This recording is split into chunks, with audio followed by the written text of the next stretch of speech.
An balma lamɛnnikɛlaw aw salamu alaikum aw tulo bɛ arajo Bamako 24 de kan na ka bɔ Mali kɔnɔ na minnu bɛ k'an lamɛn jamana fan o fan jamana kɔnɔ ni jamana kɔ kan k'aw bɛɛ lajɛlen fo ni k'aw koɲuman dɔn. Aw sɔgɔlen b'aw ka arajo Mandi la Bamako 24 min bɛ yen n'a bɛ kunnafoni latɛmɛ aw bɛɛ lajɛlen tɔgɔ la diɲɛ ma don o don a balimakɛ n'aw denkɛ Abdulaye Kulibali fɛ k'a sɔrɔ ɲɛmaaba n'i y'a sɔrɔ o bɛ tali kɛ Jeje Sare la ale bɛ ka baaraw bɛɛ lajɛlen jateminɛ k'aw fo ni k'aw koɲuman dɔn faso kɔnɔ ni faso kɔ kan. Dɔ yɛrɛ t'aw ma k'aw sigi ni k'aw ka kunnafoni makɔnɔ kunnafoni ni dalilu don tiɲɛ ni Ala ye siran kan kunnafoni gɛrɛgɛrɛ anw sigilen filɛ kɛnɛ kan. O de kan ka bɛn bi kunnafoni la sutuma bɛ bi tarata min na bɛnnen bɛ nazarasan kalo 3 na marisi kalo don bi o tile 14 ka bɛn 2023 san ma farafinkalo bɛ n'i y'a sɔrɔ o ye sunkalo makɔnɔ ye an b'a la k'a fɔ bi o tile 21 jate la san kalo 8 na don hijira san 1444 san dugawu de bɛ kɛ Ala ka ɲɛ k'a d'an ma bakurunba fɔla bi kunnafoniw filɛ k'aw ladɔnya k'a fɔ kununko fure dɔ yira denmisɛnnin dɔ fure yira a falen bɛ k'a kan tigɛ ka tila k'a kɔnɔ fara k'a kɔnɔnafɛnw bɔ Jalakɔrɔbugu ɲamana kɛrɛfɛ kunnafoni ye ɲɛfɔli k'o la an ka jamana kɔnɔ na lakɛnɛbali a kɛrɛnkɛrɛnna Moti marabolo kɔnɔ na Bangas ale mara kɔnɔ la a yirala k'a fɔ ko wulikajɔ kɛbaw karidenw k'u y'u kunda bayi ale marabolo kɔnɔ la ka taa mɔnikɛla dɔw minɛ ka taa n'u ye ka maa dɔ fana k'o tɛgɛ tigɛ ka bɔ a la kunnafoni ye ɲɛfɔli k'o la an ka kiiri tigilamaw olu bɛ ka dɔn ka fɔ wulikajɔw la bi na kiiri bɛ se ka bila tilennenya minɛ kɔnɔ cogo min na kunnafoni ye ɲɛfɔli k'o la ninnu de bɛ ka kunnafoni kumaba bi ka fara kunnafoni wɛrɛw bɛna fara na lasama balimabakɛ n'aw denkɛ Abdulaye Kulibali Ala ka ɲɛ k'a d'an ma kunnafoni an b'a daminɛ k'a lɔn k'a fɔ Moti Bangas marabolo kɔnɔ na yɔrɔ min n'a wele ko bayi ale yɔrɔ la mɔnikɛ yɔrɔ ba dɔ de bɛ yen maaw bɛ to ka taa mɔnikɛ kabini jadewala tigilamaw kɔni ye wulikajɔ kɛ o yɔrɔw la k'a yira k'a fɔ u kɔni kɛlen don k'u ka sariya wajibi boli maaw kan ko yɔrɔ in k'a ka ye ka to yen maa dɔw bɛ to k'u den ka taa yɔrɔ in mɔ k'a sɔrɔ kɛ u dayirimɛ sirilen bɛ ka dɔn k'a fɔ o yɔrɔw la bi na mɔni na kalo 2 ka dɔn u taara dɔ sɔrɔ yen k'o minɛ k'o tɛgɛ tigɛ ka bɔ a la ka taa k'a fɔ ko nin y'olu ka kangari ye o min kɛra bɛɛ lajɛlen kun kamana gananga o n'a tabalilen kɔnɔ na maa t'i balo fɛ bila i fa fɛ wulikajɔ kɔni kɛra mɔnikɛla dɔw bɛ to k'u den ka taa ba in ma ko karidenw tuguni u nana ka na maa dɔ sɔrɔ ba in na ka tila k'o minɛ k'o tɛgɛ 2 fana tigɛ ka bɔ a la o kɔfɛ ka tila ka maa 5 ka taa n'olu ye fo nin yɔrɔ in na ko kunnafoni kɔni ma sɔrɔ olu la maa caman ka fɔla mara nun kɔnɔ na ko wulikajɔw ka kɛ n'o tɛ jatigɛwale tigilamaw k'u kɔni kɛlen bɛ ka dankari yɔrɔw la ye sanga ni waati bɛɛ kɔnɔ bagabagali yɛrɛ walima ka maaw kɔni k'u dɛsɛ u ka kɛtaw la k'o bala ka kɛ an bɛ fɛn min fɔ jamana in yarabi Ala k'a basigi n'an bɔra yen an b'a lɔn k'a fɔ Motikaw fɛ yen kɛrɛnkɛrɛnnenya a yirala k'a fɔ ko jiko kɔni k'a kɛlen bɛ kabako ye bi ji kɔni o tɛ Moti bi o kɔni kɛlen sɔgɔ maaw bɛ wulikajɔ la sanga ni waati bɛɛ kɔnɔ jamaba bɛɛ lajɛlen kɔni de bɛ wulikajɔ la sapeur pompier olu kɔni kɛlen bɛ ka dɛmɛya ta bi na u bɛ taa ji di maaw ma a yirala k'a fɔ ko wulikajɔ minnu bɛ sen na bi n'a ye heure 5 kɛ Moti u bɛ dɔɔnin di maaw ma ye heure 5 o kɔfɛ u bɛ tila ka taa Sévaré ko fɛɛrɛ b'a la ka tigɛ maaw bɛ wulikajɔ la ko ni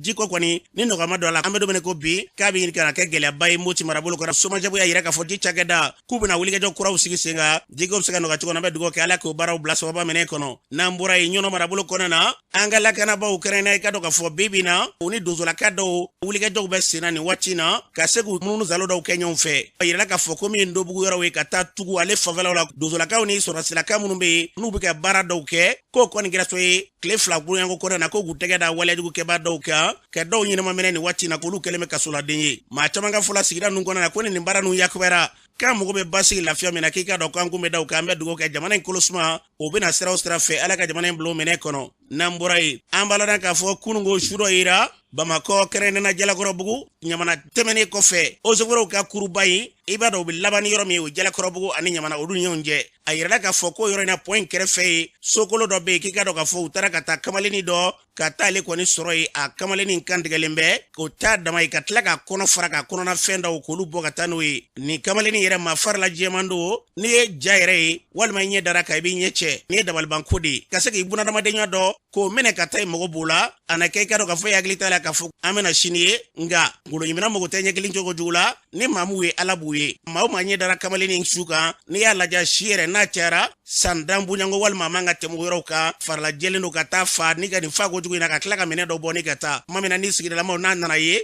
olu kɔni ye wele bila lakanabaw ma wulikajɔw ka se ka kɛ nka fɛn min ka dɔn k'a fɔ n'o y'a sababu ye hali nin yɔrɔ in na o kɔni ma se ka dɔn ni maa ma dɔn Ala b'a tigi dɔn yarabi maa min ye nin kɛba ye Ala ka fura bɔ a tigɛ woro ɲɛma n'an bɔra yen Yusuf Mohamed Ali Bacili ni bɛɛ lajɛlen kama ko arasuba ci kununko i ka dɔn k'a fɔ an ka jamana kɛnɛ na k'i ka dɔn ko wele bilala ma jamana sariya tigilamaw k'olu kɔni ye wulikajɔ ta ka ɲɛsin a ma 5e arrondissement maaw olu i ka dɔn k'a fɔ wele bila ma an ye kunnafoni sɔrɔ ka yira k'a fɔ arasuba ko ale taara kasobonba la ka ban tuma min bɛ n'i y'a sɔrɔ ni maaw bɛ k'o yira bi k'i ka dɔn ko Bube o min tun ye ministre ɲɛmakɔrɔ ye an ka jamana kɔnɔ na k'a ye kuma dɔw fɔ o ka sali la ko k'o kɛ jalakili ye a na kɛ i ka dɔn k'a fɔ a welelen b'o ko kama min ye Urukiya ye n'o ye Rose k'o de bɛ garde à vue la an bɛ waati min na ko sisan an bɛ dugawu kɛ fɛn min da ka di an ka jamana na yarabi Ala k'o sabati basigi lafiya Mali kɔnɔ la o bɛna sira o sira fɛ Ala ka jamana in bila o minɛ kɔnɔ n'an bɔra ye kiiri tigilamaw olu bɛ wulikɛjɔ la ka se ka famali di maaw ma kiiriko yɛrɛ kan ka kɛ cogo jumɛn fɛɛrɛ jumɛn de kan ka kɛ o kɛrɛkɛrɛ ka bɔ fara ɲɔgɔn ba dɔ k'u ye tile saba fara ɲɔgɔn kan y'o ye o senfɛ kiiri minisiri n'i y'a sɔrɔ bɛ tali kɛ Mamadu Kasogi la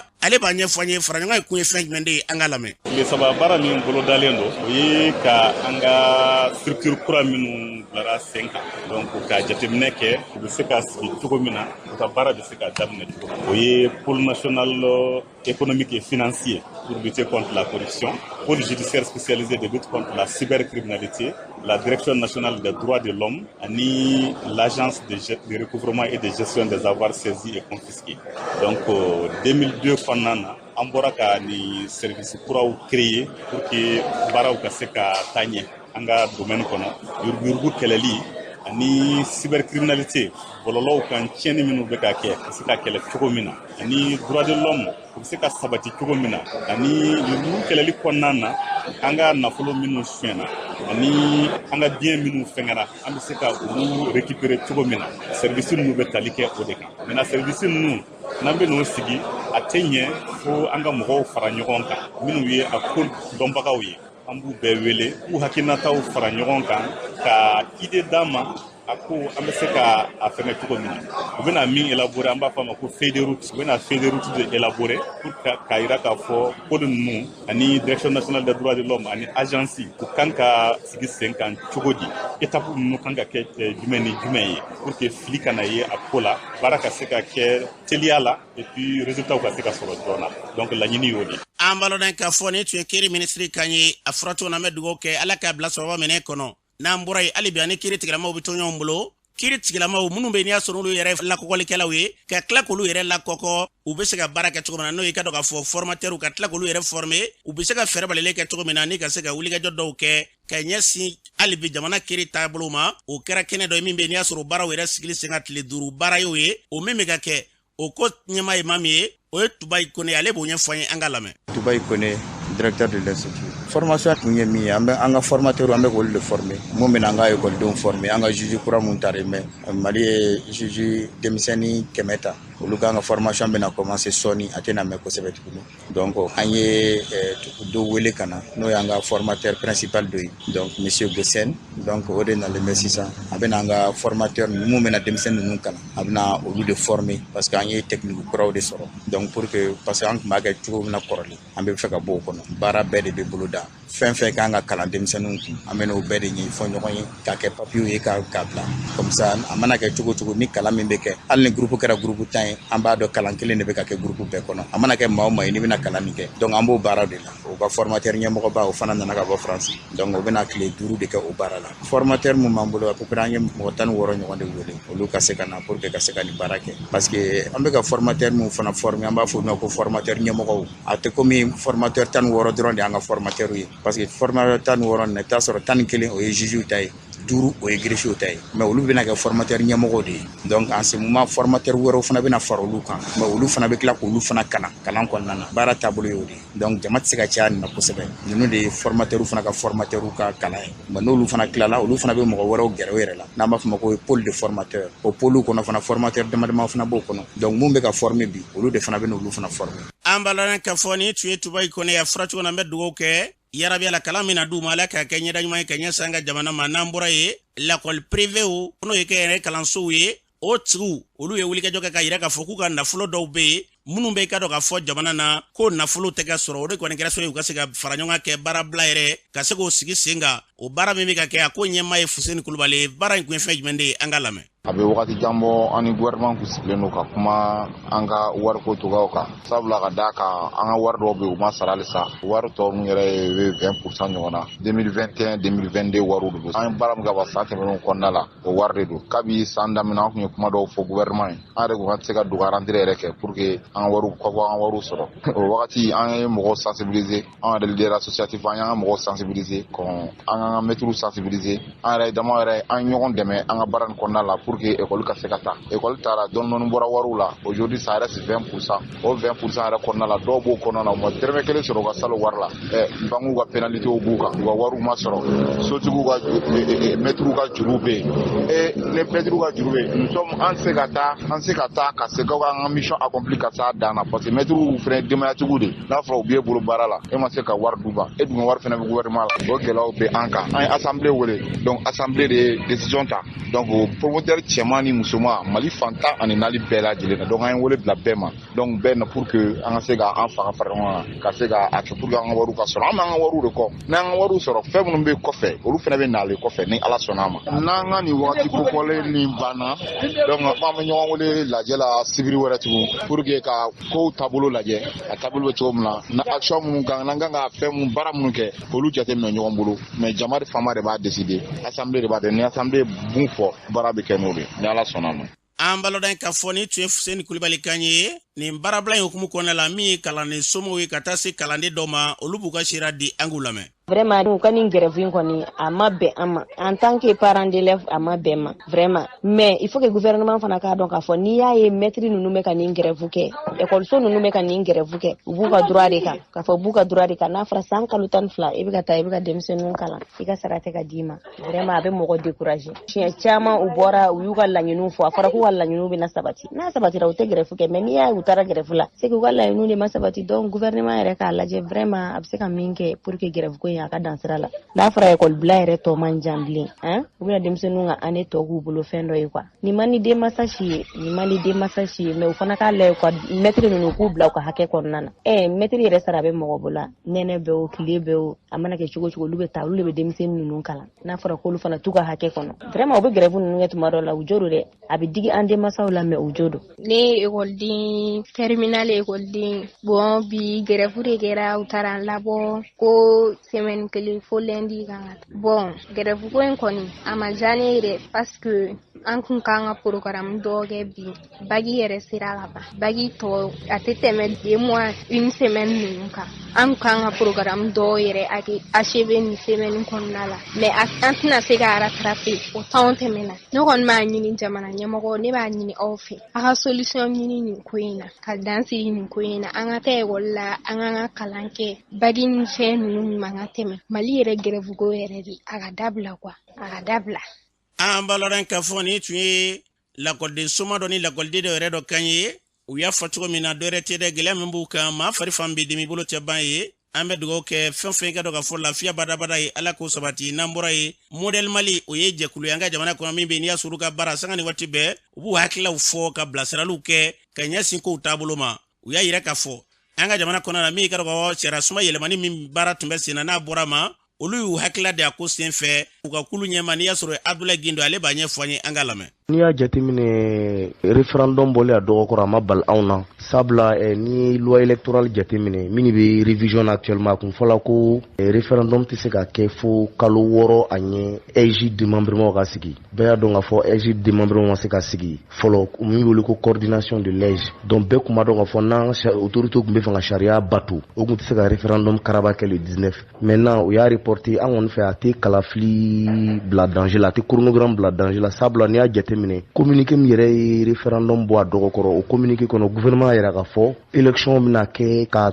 to chronogramme minɛn kɔnɔ bɛnkan b'u ni CEDEAO ni communauté internationale cɛ u b'u respecter donc ça veut dire que élection bɛɛ bɛna kɛ avant le 24 élection bɛɛ kɛli t'u ma diyagoya ye comme ko ni EJ bɛna ɲɛ parce que loi électorale min bɛ sen na min bɛ ka relecture EJ de kan ka chronogramme sigi réellement donc communiqué yɛrɛ kɔnɔ ministère de l'administration territoriale yɛrɛ ka fɔ ni EJ mɔgɔw bɛna kuma n'u kumana comme k'u bɛna chronogramme batoli cadre kɔnɔ élection prioritaire min bɛ se ka kɛ u bɛ se k'olu kɛ tɔ ninnu b'o bila ni président kura sigila n'u ka gouvernement b'o kɛ donc c'est pour dire qu'an kɔni fɛ ni report a tɛ chronogramme bila danger la parce que an bɛ se ka jɛ élection dɔ kɛ i n'a fɔ élection territoriale élection communale an bɛ se ka jɛ olu kɔ fɔlɔ ka législative ni présidentielle ni référendum kɛ après ni président kura sigila o b'u tɔ kɛ mais ça va dépendre gouvernement ni EJ mana bɛn min kan mais an bɛ min retenu gouvernement ka communiqué kɔnɔ ils ont été clairs k'u bɛ ni chronogramme respecté malgré que référendum reporté la an dalen d'u la an ma tigɛ u la yan engagement bɛna respecté donc référendum bɛna kɛ avant la fin de la transition ani élection présidentielle. An baloda ka fɔ ni tun ye modèle Mali Abdoulaye Gindo ni tun ale kan ye nin hukumu kelen in kɔnɔ la min ka dɔ ka fɔ Yusuf Daba Jawara semasi n'o ye Mahamudu Diko ale ka tɔn an b'a lɔn k'a fɔ o kalatigi ale ye kuma min fɔ o filɛ. An y'a ye bɔlɔlɔsiraw fɛ ko Mali gouvernement ye communiqué kɛ communiqué min kɔnɔna la a bɛ maliyɛnw kunnafoni k'a fɔ ko élection référendaire min kan ka kɛ le 19 de ce mois k'u b'a bɔ a dɔgɔkɔrɔ sabula ka d'a kan ko o labɛnw bɛɛ ma se ka sabati pour que ka bɛn n'a ye. Donc o communiqué in a ma bara na sabula ka d'a kan depuis tuma jan an y'a fɔ ko élection in a kɛli bɛ gɛlɛya an ka jamana ɲɛmɔgɔw bolo sabula ka d'a kan labɛn fɛn fɛn kun kan ka sabati pour que ka se ka élection kɛ n'o ye EJ bilali ye sen kan o kun ma kɛ fɔlɔ. EJ sigira mais jusqu'à a ma réaliser même jusqu'à 30% o ma kɛ fɔlɔ. Donc o tɛmɛlen kɔfɛ collège fana kun kan ka convoquer date min na o date fana kun tɛmɛna. Donc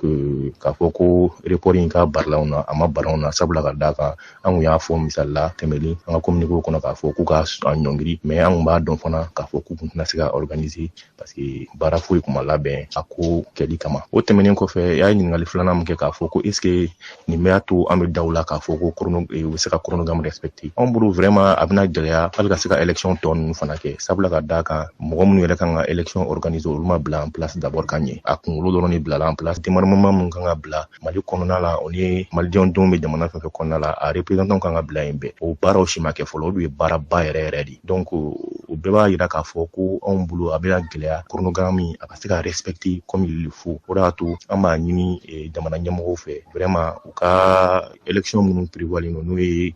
a tɔgɔ référendum o ni législatif ni communal ninnu u k'olu ɲɔngiri u k'o élection to yen u k'u ɲɛsin élection ba yɛrɛ ma n'o ye présidentsigi élection ye u k'u ɲɛsin o ma sabula ka d'a kan temps min tɔ min bɛ yen o n'an y'an cɛsiri an na se k'o labɛn ɲɔgɔn fɛ. Donc anw bolo u ka communiqué kɔnɔna la fana u y'a fɔ ko ni Ala sɔnn'a ma k'u ni acteurs bɛna ɲɔgɔn ye k'u ni EJ mɔgɔw bɛna ɲɔgɔn ye ka sigi ka fɔ k'a lajɛ élection bɛ se ka labɛn cogo min na o kɔnɔna la an b'a ɲini u fɛ ni mɔgɔw bɛnna mun kan o don u k'o respecter jamana yɛrɛ kanu kama u ni Mali yɛrɛ kanu kama an b'o de ɲini u fɛ. An b'a lɔn k'a fɔ nin tun ye Yusuf Daba Jawara ni tun y'ale ka ɲi semasi tɔgɔ la min da ka d'an ka jamana an bɛ dugawu kɛ Ala ka kɛ ten n'an bɔra ye maire laka dɔw kɛrɛnkɛrɛnnen na olu bilala i ka dɔn k'a fɔ formation dɔw n'o ye lakɔkɔli baara dɔw ye maire yɛrɛ kɔnɔ la gɛlɛyaw ni wulikajɔ minnu bɛ yen n'i y'a sɔrɔ kan ka kɛ u fɛ fɛɛrɛw tigɛli la ka ɲɛsin kow yɛrɛ ɲɛdɔn ma o kɛra formation in kalan in kun ye o sen fɛ min ka dɔn maire dɔw ye kɛrɛnkɛrɛnnen na Nuhu Jara ka taa se Umaru Sogoba olu fila b'u hakili di baara in sen fɛ an k'u lamɛn. An ye laɲini kɛ a ka se ka walankata ka kɛ maire bɛɛ lajɛlen kelen filanan se ka se ka di an ma min ye musakaw ye min b'a to an bɛ se ka an ka baaraw kɛ cogo min na jateminɛna k'a fɔ min ye kalafili n'a bɛna ko référendum ko ka jateminɛ k'a fɔ k'a bɔ a dɔgɔkɔrɔ parce que a fɔra ko carte biométrique min n'a bɛna di ni bɛɛ m'a sɔrɔ a bɛ se ka na ni gɛlɛya a fɔra ko o centre bɛ sigi marabolo kelen kelen bɛ n'o commune ye an y'a ye k'a fɔ a sigilen tɛ an ka yɛrɛmarakafo caman kɔnɔna na o laɲini kosɛbɛ ka ɲɛsin jamana ɲɛmɔgɔw ma. U ye laɲini caman kɛ donc a ka ca Ala fɛ don nataw la an b'a ɲini u ka se ka wasa sɔrɔ. An b'a lɔn k'a fɔ nin tun ye Nuhu Jara ka taa se Umaru Sogoba ma u y'a fɔ cogo min na an bɛ dugawu kɛ baara min kalifalen filu ma u ye kalan min sɔrɔ yarabi Ala ka nin ɲɔgɔnna kalanw ni ka caya maire bɛɛ lajɛlen u k'a dɔn ko kɛtaw ye mun ye mun de kan ka kɛ ka ɲɛsin yɛrɛ ma Ala k'u hakililaw ni k'olu sabati. N'an bɔra ye an b'a lɔn k'a fɔ Coris Bank olu ye ka dɔn k'a fɔ jɛkulu ye kɛrɛnkɛrɛnnen minnu bɛ ɲɛsɔrɔ baara bɛ kɛ fɛɛrɛ wɛrɛ yɛrɛ bɛ tigɛ cogo min na maaw ka se ka dɛmɛ ɲɔgɔn ta ni ka ɲɛsin ma wulikajɔ bɛ se ka kɛ nafoloko yɛrɛ ka se ka maaw lafiya hukumu kɔnɔna na u ye fara ɲɔgɔn ba kɛ ni ka ɲɛfɔli kɛ kunnafonidilaw ye o ko ɲɛma siribilakaw furumuso Aïchata Traoré ale b'a ɲɛfɔ an ye an ka lamɛn. A ye ɲɔgɔn sɔrɔ yan nin b'a san damadɔni bɔ san 5 an ye Coris Bank Baraka sigi Mali kɔnɔ yan nɔ. Coris Bank Baraka ye mun ye? Coris Bank Baraka ye banque de ye mun bɛ financement kɛ ka fɛn fɛn ye silamɛw ka sira o respecter. An y'a daminɛ 2018 nin y'a san 5 ye donc bi an ye ɲɔgɔn dalajɛ walasa k'a fɔ mɔgɔw ɲɛna kabini baara in daminɛna an sera ka mun de kɛ an sera ka client joli de sɔrɔ an sera ka client joli de dɛmɛ donc an ye ɲɔgɔn sɔrɔ yan bi o de kama. Donc laɲini fanba ye mun ye? An y'a ye k'a fɔ Mali la client caman bɛ minnu tɛ banque kɔnɔ fiyewu donc an y'a ye depuis an ye baara in daminɛ an ye client fɛn fɛn sɔrɔ olu si kun tɛ banque kɔnɔ donc laɲini ye mun ye k'a fɔ maliyɛn bɛɛ ye ni mɔgɔ min tɛ banque 14 de bɛ Mali la mais n'o to olu ka banque ka kɛwale fɛ donc solution wɛrɛ b'u bolo mun ye Coris Bank Baraka ye u bɛ se ka n'o la walasa an k'u dɛmɛ k'u ka activités financer wala k'u ka wariw mara silamɛ dɔrɔn ta tɛ financement ye bɛɛ de ta ye jamakulu bɛɛ de ta i ye silamɛ ye o i tɛ silamɛ ye o ni produit min b'an bolo n'o de ka di ye i bɛ se ka na n'i yɛrɛ y'a jateminɛ financement islamique yɛrɛ kabini financement islamique yɛrɛ daminɛ diɲɛlatigɛ yɛrɛ kɔnɔ dugu fɔlɔ min bɛ ɲɛfɛ ni diɲɛ dugu bɛɛ ye o ye Angleterre de ye Angleterre mun ye olu ka place Londres de ye dugu fɔlɔ ye financement islamique bɛ a ka bon diɲɛ bɛɛ ta ye olu min tɛ silamɛ dugu ye donc silamɛ ko tɛ financement de don produit de don walasa ka client dɛmɛ u magow ɲa. An b'a lɔn k'a fɔ nin tun ye sirulakaw furumuso Aishata ni tuyale kanya fura cogo min ala ka kɛ dɛmɛɲɔgɔn ka ɲɛsin kɛrɛnkɛrɛnnenya an ka jamana ma n'an bɔra ye ministre min b'an ka jamana kɔnɔ n'i y'a sɔrɔ ka baara ɲɛsinnen bɛ sifinnakaw ni farikolo ɲɛnajɛ yɛrɛ o lasabatili ma n'i y'a sɔrɔ Musa Aga Atayer ye ale y'a yira k'a fɔ ni ala sɔnna ma sibiri nata in na o wele bilalen bɛ Mali sifinnakaw ma fan bila yɛlɛ fɛ o fara ɲɔgɔn tɛ dɔ yɛrɛ dɛ ka se ka dɛmɛɲɔgɔn ta ka ɲɛsin furancɛla fanga yɛrɛ a lakɔgɔli ma furancɛla fanga yɛrɛ o dɛmɛɲɔgɔnya ma k'o y'a kunba de ye wulikajɔ min bɛna kɛ a ye wele bila Musa Aga Atayer wele kun ye fɛn jumɛn de ye k'a dɔn k'ale yɛrɛ denmisɛnnin ye donc n'a dɛsɛra o kɔrɔ Mali sifinw bɛɛ de dɛsɛra ala k'an kisi o la donc o sira de la ne ye Mali jeunesse bɛɛ wele a bɛ segmɛn kelen bɔ sisan ni n'olu bɛ ka ɲɔgɔn ye an ye décision kelen ta donc o de la mars kalo tile 18 an b'a fɛ ka journée ba de organiser palais de sport kɔnɔ o journée kɔnɔ Mali jeunesse bɛɛ de bina ka taa tawudeni fo Kayi président ye wele min lasuma u b'a fɛ ko jaabi n'a cogo ye a kɛra réforme ye a kɛra référendum ye a kɛra élection ye min ye jeunesse jumɛn de y'an ka contribution ye o kɔrɔ o journée kɔrɔ bɛɛ de nin ye donc u bina kuma ta ni kuma banna commission scientifique dɔ sigira o kɔrɔ hakili falen ani yira ɲɔgɔn na o bina kɛ donc contribution bina di o commission scientifique ma a laban u ka dɛmɛ u ka hakili a bɛɛ de bina sɛbɛn a kɔnɔ u b'a di ne ma n'o dira ne ma ne bɛ layidu ta k'a lase jamana ɲɛmɔgɔ ye an balɔden ka fɔ ni tun ye ministre bɛ an ka jamana kunna n'o ka baara ɲɛsinnen bɛ sifinnakaw ni farikolo ɲɛnajɛ sabatili ma Musa Aga Atayer a fɔra cogo min na an bɛ dugawu kɛ ala ka nin yakubaya jamana in kɔnɔ na basi in lafiya ka se k'an tɛgɛ di ɲɔgɔn ma ala k'o sabati n'an bɔra ye jɛnɛ marabolo kɔnɔ na jo ni ye yɔrɔ ye yɔrɔ min bɛ bi olu de kɔni y'a yɛrɛ k'a fɔ olu yɛrɛ faso k'olu tɛ sigi k'a fɔ gouvernement walima faso ka nin kɛ u yɛrɛ kan ka min kɛ o baaraw sigira sen kan ni sɔmiya kɔni ko sanji kɔni bena ka ban sira bɛ tigɛ olu ni yɔrɔw cɛ u ka maa banabatɔ ka se ka taa n'a ye labitani yɔrɔw la u ka gɛlɛn u yɛrɛ fara ɲɔgɔn kan ni jama ye jɛra k'a daji tu i kan k'a b'i ko u ye fara ɲɔgɔn kɛ olu yɛrɛ dama ka se ka wulikajɔ kɛ ka fara ɲɔgɔn kɛ ka dɔgɔtɔrɔso jɔw ka yɔrɔ la min bɛ yen n'a bɛ taa $30 kɔ la fɔlɔ hali bi a ma ban o kɛra sababu ye u ka maa minnu bɛ yen n'i y'a sɔrɔ olu bɛ dugu kɔnɔ ani minnu bɛ yen n'olu bɔra jugaden b'a kɛ yɔrɔ yɔrɔ u bɛ fara ɲɔgɔn kɛ san o san ka se ka lajɛrɛba dɔ kɛ dimanche don o baaraw bɔra ka kɛ senu kuma dɔ ale ka yɔrɔ la o sen fɛ u da sera ma wulikajɔ minnu bɛ sen na ani fanga kan ka wulikajɔ minnu kɛ hali bi fangaw ta ye min a la ka se k'u da se olu bɛɛ lajɛlen ma o sen fɛ min ye tɔn yɛrɛ secrétaire n'o y'a sɛbɛnnikɛla ye ale ye kuma min fɔ an k'ale lamɛn. Alpha Musa Kunta ka bɔ Jew ne yɛrɛ bɛ baara min na ne ye secrétaire administratif ye ko kura min bɛ fɛ k'a boloda o ye ka dɔgɔtɔrɔso in minnu min kan ka taa baara la kɔnɔ olu ka siyɔrɔ jɔ quoi o fɛn wɛrɛ fana nana don comme si réseau ko voilà o fana donna kuma kɔnɔ donc o bɛna o démarche fana jateminɛ quoi mɔgɔ tɛ se ka n'a i ka dugu dilan i place la quoi n'i y'a mɛn i ka dugu dilanna e yɛrɛ de kana wuli la quoi donc an yɛrɛ y'o de ye c'est pourquoi an farala ɲɔgɔn kan ka nin initiative ninnu ta quoi mɔgɔ i bɛ fɛn o fɛn kɛ i b'a k'i yɛrɛ de ye i t'a kɛ mɔgɔ wɛrɛ kama de an bɛ ka fɛn o fɛn kɛ i b'a sɔrɔ mɔgɔw de y'a kɛ k'a bila anw ɲɛ depuis indépendance ma fɛn dɔ de kɛra ka bila anw ɲɛ an b'o kɔnɔ comme ça u kana lajɛ bɛna musaka min bɛ bɔ o tɛ mɔgɔw b'a bɔ mais a bɛ se ka kɛ mɔgɔ dɔ bɛ minnu ma faamuyali kɛ n bɛ wele min bila olu ma c'est que fɛn in a tɛ taa don baara wɛrɛ fosi la a tɛ don bolo wɛrɛ a tɛ tiɲɛ a tɛ fosi fɛn o fɛn dira a bɛɛ sɛbɛnnen don a prévu n'a reçu bɛɛ bɛ yen nɔ a fɛn o fɛn bɛ kɛ a bɛ kɛ olu yɛrɛ ye parce que a bɛ k'olu ye mun na min bɛ tunga i b'a sɔrɔ somɔgɔ dɔ bɛ so bon n'a fɔra an ka yɔrɔ in filɛ nin ye ni samiya donna sira yɛrɛ de tɛ yen nɔ n'i ka mɔgɔ bana n'a fɔra i ka wuli ka taa n'a ye jeni ou bien ka taa yɔrɔ dɔ la c'est pas facile quoi bon sisan ni a fɔra dɔgɔtɔrɔso b'i fɛ a bɛ ŋɔni bɔ caman sen na quoi donc tiɲɛni tɛ quoi adamaden fɛn dɔ bɛ kan k'olu dɔn hali ni mɔgɔ ma fɛn f'u ye quoi min donna an bɛ 30 millions jate la a ma ban bon fɛn dɔ fana bɛ minnu ma sɛbɛn mais min kɔni donna estimativement a bɛ se ka taa 30 millions na quoi an balɔden ka fɔ ni tun ye Alpha Musa Kunda ni tun ale kan ye o kɔfɛ u ka sigida kɔnɔ la kɛrɛnkɛrɛnnenya maire-lakaw olu ka mɔgɔbɔ min tun bɛ kɛnɛ kan ale yɛrɛ ye kuma ta a ye kuma min fɔ maire-lakaw ka mɔgɔbɔ an k'a lamɛn. Tɔgɔ ye Mama Temere n ye conseiller communal nɛɛmabadenya ka fɔ mairie kɔnɔ an bɛ senu yan bi ni ye ladara tɔnsigi de ye san o san jonkaden fɛn fɛn bɛ Mali kɔnɔ Mali kɔ kan bɛɛ bɛ ɲɔgɔn sɔrɔ dugu bɛ yiriwa ni sira minnu ye jo ye dugu ye jɛnɛ cercle la joni kandara ni samiya ko po sira tɛ yen joni tie a bɛ ten joni kege a bɛ ten jonkadenw ko tigi fɔn a tɛ ɲɛ min kɔ ni kɛnɛya tɛ yen hakili nana min ye an ka kɛnɛyaso dɔ jɔ ni o sera ka sɔrɔ maa si tɛ se k'a kɛ anw nɔ da jonkaden dama farala ɲɔgɔn kan minnu bɛ Mali kɔnɔ minnu bɛ Mali kɔ kan u bɛ dɔrɔmɛ 20 ni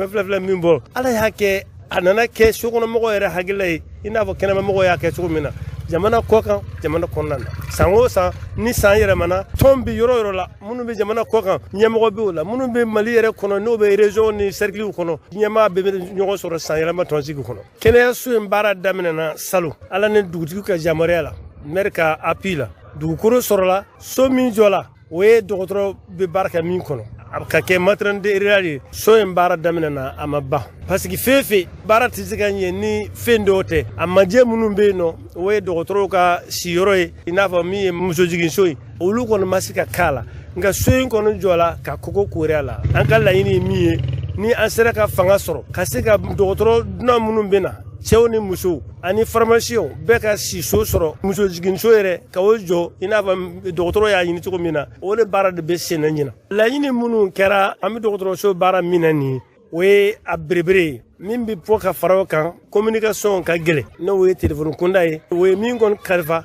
an na baara bɛna wuli min kan orange ani malitel antenne k'a sɔrɔ k'a sigi dugu kɔnɔ ala ni tɔn ɲɛmɔgɔw ka yamaruya ni u ka laɲini ta a ka laɲini ka kɛ dugutigi fan fɛ an tɛ se ka tila kuma la pewu jeunesse min ni o sigila ne o président ye mamadu kɛnkumana ni alaye amadu neti olu de ye denmisɛnninw ɲɛ minɛ baara in bɛ yɔrɔ min na an sera yen foli bɛ se an ka mairelakaw ma n'o ye seyidu tanapo ka médecin chef sidi sangare an b'a fo a y'an dɛmɛ baara in fan bɛɛ bɛɛ la président tɔgɔla ne o ye alaye baba kɛnkumana u ka bilasirali la ani segu tarawele ne o ye frase comme président ye an b'u fo u ka kɛsiri la fɛn o fɛn n'i y'a mɛn ko a kɛra sira dɔ de b'a la jon bɛɛ y'a ye baara min kɛra an bɛ dɔgɔtɔrɔlakaw fo an bɛ maire yɛrɛ n'a ka mɔgɔw fo k'an ka commandant ni o ye mun ye commandant ye ayiwa abulayi kulubali nin de kalifala an na an b'a lɔn k'a fɔ nin tun ye mairelakaw kɛrɛnkɛrɛnya mama debere ni tun y'ale kan ye kɛnɛ in kan min ye kulu yɛrɛ ɲɛmaa ye kɛrɛnkɛrɛnya n'i y'a sɔrɔ u ka fara ɲɔgɔn kulu duguden fɛn fɛn bɛ n'i bɔra mara in kɔnɔ la a fɛn fɛn bɛ jamana kɔnɔna na kɔkan nin bɛɛ lajɛlen bɛ k'i tɛgɛ di ɲɔgɔn ma dɔ yɛrɛ tɛ dɛ k'ulu ka kabila ka taa ɲɛfɛ o senfɛ kulu yɛrɛ ɲɛmaa n'o ye baba kɛnkumana ye ale yɛrɛ tun bɛ kɛnɛ ka an ka lamɛn ne tɔgɔ ye baba n jamu ye kɛnkumana ka bɔ jo jɛnɛ mara la ani jɛnɛtɛ ye kilo 25 ne ye jɛkuru ɲɛmaa ye san o san bɛ fara ɲɔgɔn kan yan jongaden fɛn o fɛn bɛ yɔrɔ o yɔrɔ min bɛ jamana kɔ kan min bɛ mari kɔnɔ an farala ɲɔgɔn kan n'o ye an ka dɔgɔtɔrɔso ko baara ye an b'o kuma de la yan bi an kumana dɔgɔtɔrɔ ka siyɔrɔ ko dɔgɔtɔrɔ minnu bɛ baara kɛ a kɔnɔ ani an ka dɔgɔtɔrɔso papier ko ani an réseau antenne an kumana olu le kan alhamdulilayi rabil alamina tɔndenw bonya kɔnɔ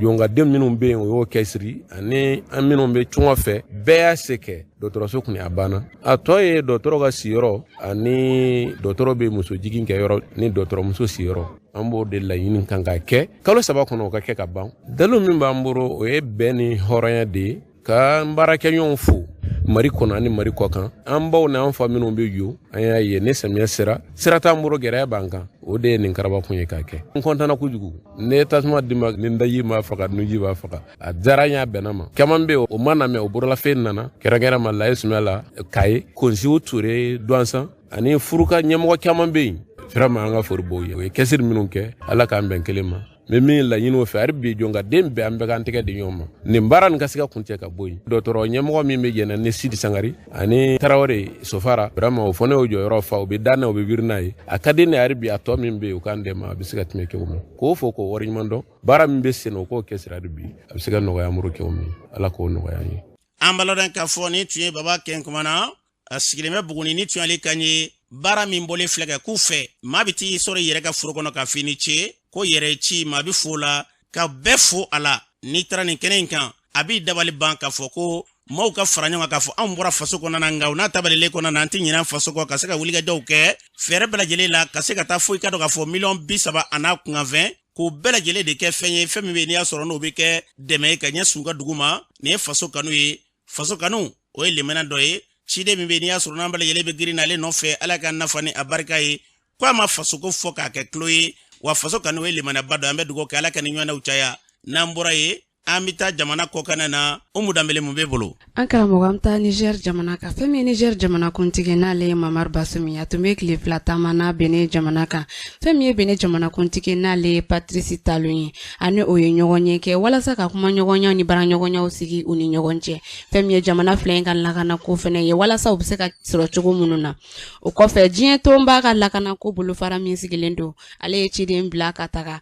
Kongo jamana ka karidon a jirala k'a fɔ ko taama in k'a yɛrɛ kun cɛra karidon yɛrɛ la ni ciden in ka taama senfɛ sa k'u ye laɲini caman kɛ ka kuma ɲɔgɔnyaw bolo ni ɲɔgɔn cɛ lakana ko sira fɛ Kongo jamana kɔnɔna la walasa basigi bɛ se ka na cogo minnu na o kɔfɛ an bɛ taa Ukraine an bɛ don min na ye ko bi fɛn min Ukraine jamana ye Ukraine dugu min bɛ wele ko Bokumbo a jirala k'a fɔ ko ale fansi tɛ Ukraine bolo tuguni ka sababuya kɛ irisi sɔrɔlasilakaw ko olu sira ka tɛgɛ da ni yɔrɔ kofɔlen ninnu kan k'a bɛ kalo 8 bɔ bi ko kɛlɛ wusulen bɛ ni dugu kofɔlen kɔnɔna na fɛn min Ukraine sɔrɔlasilakaw bɛ wuli ka jɔ la walasa u bɛ se ka cogo min na k'u ka kɛlɛcɛfarinw bila ka taa ni yɔrɔ kofɔlen na ka irisi sɔrɔlasilakaw k'u bɛ se k'olu gɛn cogo min na o kɔfɛ an bɛ taa Espagne jamanaden caman bɔra ka wuli ka jɔ kɛ k'u ka nisɔngoya jira ni dɔgɔfurancɛ tɛmɛnen yɛrɛ kɔnɔna la fɛn min kɛra karidon ni nisɔngoya tɛmɛn yɛrɛ senfɛ sa u y'a jira k'a fɔ jamana marabagaw la k'u b'a ɲini u fɛ k'u ka dɔ fara musolakaw ka ahɛ kan ahɛ min yɛrɛ kɔnɔna la min bɛna ni kɔnɔtiɲɛ ko ka dɔ fara olu ahɛ kan o hukumu kɔnɔna la